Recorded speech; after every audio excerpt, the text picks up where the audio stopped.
السلام علیکم اردو والا کے ساتھ میں ہوں عمران شہریار۔ اردو والا کے ناظرین، 90 کی دہائی میں دو افراد کے درمیان پیش آنے والا واقعہ جس نے پورے کراچی کو دو حصوں میں تقسیم کر دیا اور متعدد لوگ نسلی تعصب کی بھینٹ چڑھ گئے۔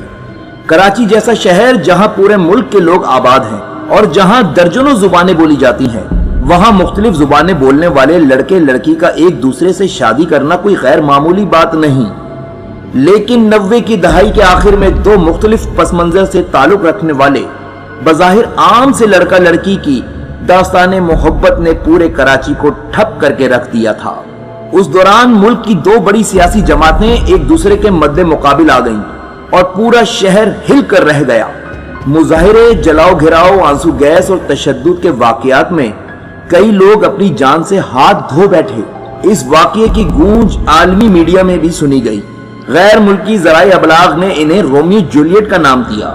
اس واقعے میں عوامی دلچسپی کا عالم یہ تھا کہ اخباروں نے کراچی کے رومیو جولیٹ کی محبت بھری کہانی پر خصوصی ایڈیشن شائع کرنا شروع کر دیے اور لوگ اس واقعے کی چھوٹی سے چھوٹی تفصیل کا بے تابی سے انتظار کیا کرتے تھے۔ جی ہاں، میں بات کر رہا ہوں کراچی کے رومیو جولیٹ قمر احسن اور رفت آفریدی کی سچی محبت کی لازوال داستان کی۔ 90 کی دہائی میں کراچی میں آئے روز ہڑتالیں، قتل و غارت، پولیس اور رینجرز کے آپریشن سب ہم نے اپنی آنکھوں سے دیکھے ہیں۔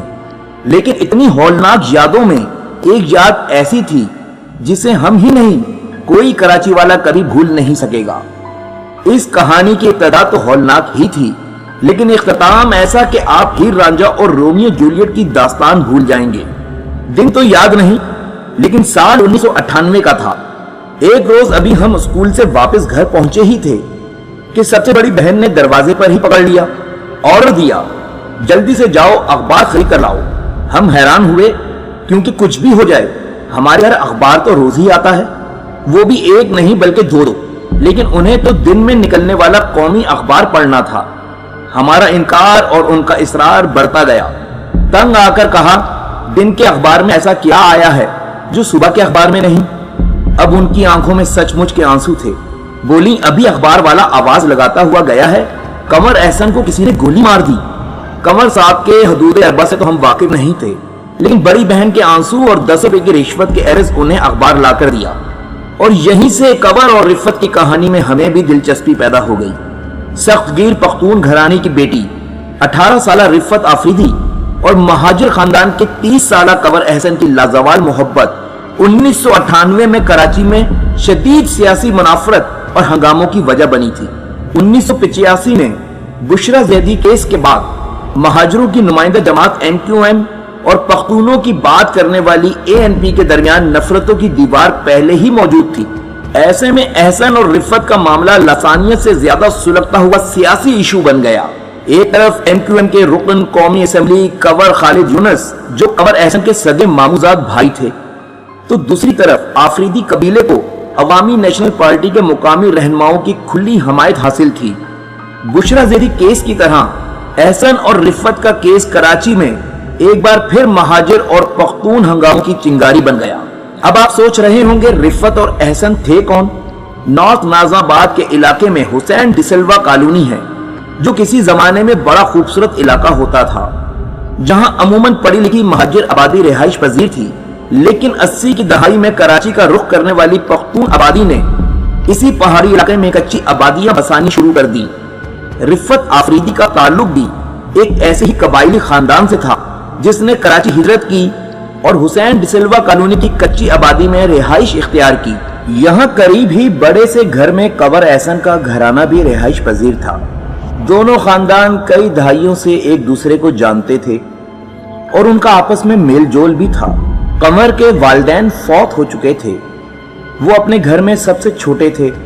ان کے تمام بہن بھائی شادی شدہ تھے اور چند ایک بیرون ملک رہائش پذیر تھے۔ خود احسن لمبے عرصے تک اپنی بہن کے پاس امریکہ میں مقیم رہے، لیکن اچانک کراچی واپس آ گئے۔ یہ واپسی رفت کی خاطر تھی۔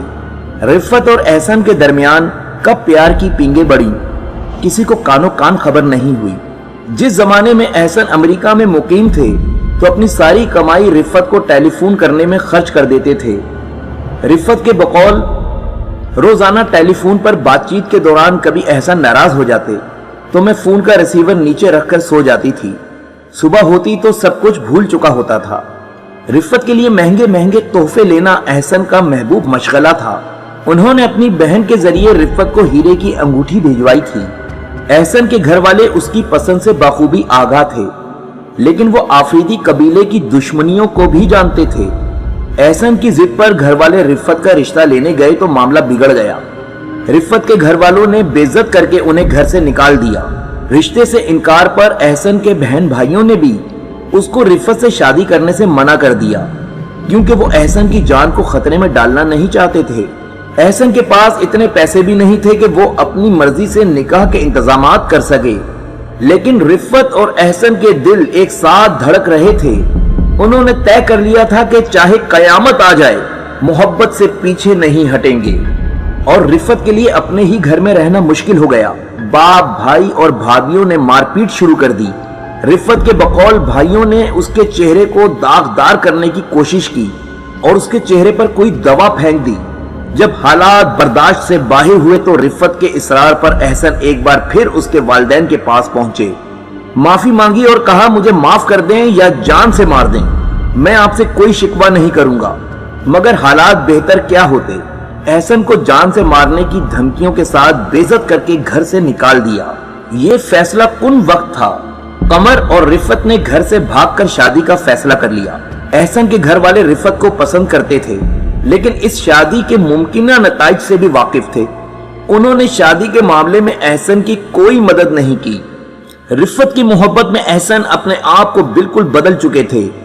فلموں، گانوں، ڈانس کے شوقین احسن نے رفت کے کہنے پر سارے شوق ترک کر دیے اور پکے نمازی ہو گئے۔ امریکہ میں بسی بسائی زندگی چھوڑ کر رفت کی خاطر واپس پاکستان آ گئے۔ رشتے کی بات چھیڑی تو آفریدی قبیلہ ان کے خون کا پیاسا بن گیا، لیکن احسن ذرا نہ گھبرائے۔ یہی نہیں بلکہ رفت کے بقول ان کے کہنے پر نسوار بھی کھانی شروع کر دی۔ اتنی قربانیوں کے بعد رفت احسن کی سچی محبت میں گرفتار بھی نہ ہوتی، ایسا کیسے ہو سکتا تھا؟ 2 فروری 1998 کو دونوں گھر سے فرار ہو گئے۔ ٹرین میں سیٹ نہ ملی تو انہوں نے دروازے کے پاس فرش پر چادر بچھا لی۔ ایک غلط شخص نے اپنی سیٹ رفت کو دی اور وہ خود احسن کے پاس نیچے بیٹھ گیا۔ ان کا پہلا پاؤں ملتان تھا، جہاں شجاباد میں کور کے راجپوت قبیلے کے لوگ آباد تھے۔ ان لوگوں کے تعاون سے دونوں کا نکاح ہوا۔ وکیل اور گواہان میں کنور قبیلے کے لوگوں کے نام درج تھے۔ مہر کی رقم 500 روپے مقرر ہوئی۔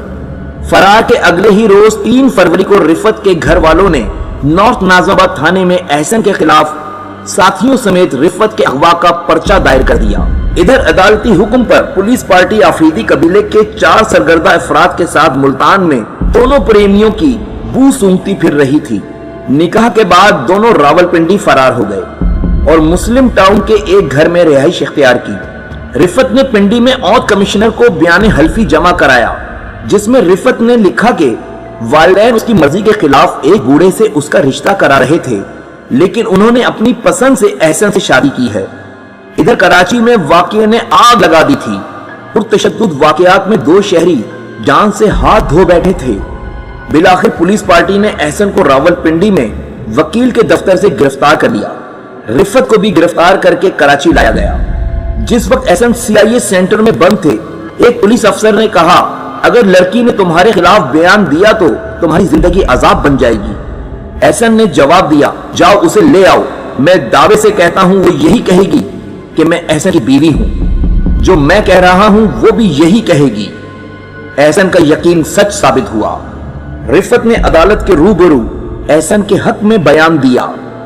یوں دونوں کی رہائی کا پروانہ ابھی جاری بھی نہ ہوا تھا کہ رفت کے گھر والوں نے ایک نیا شوشہ چھوڑ دیا۔ وہ رفت کے مبینہ شوہر کو سامنے لے آئے۔ نیازبت خان نامی شخص کا دعویٰ تھا کہ رفت اس کی منکوہ ہے اور نکاح پر نکاح کر کے احسن اور رفت نے غیر قانونی اور غیر شرعی کام کیا ہے۔ عدالت میں نیازبت اور رفت کا نکاح نامہ بھی پیش کر دیا گیا۔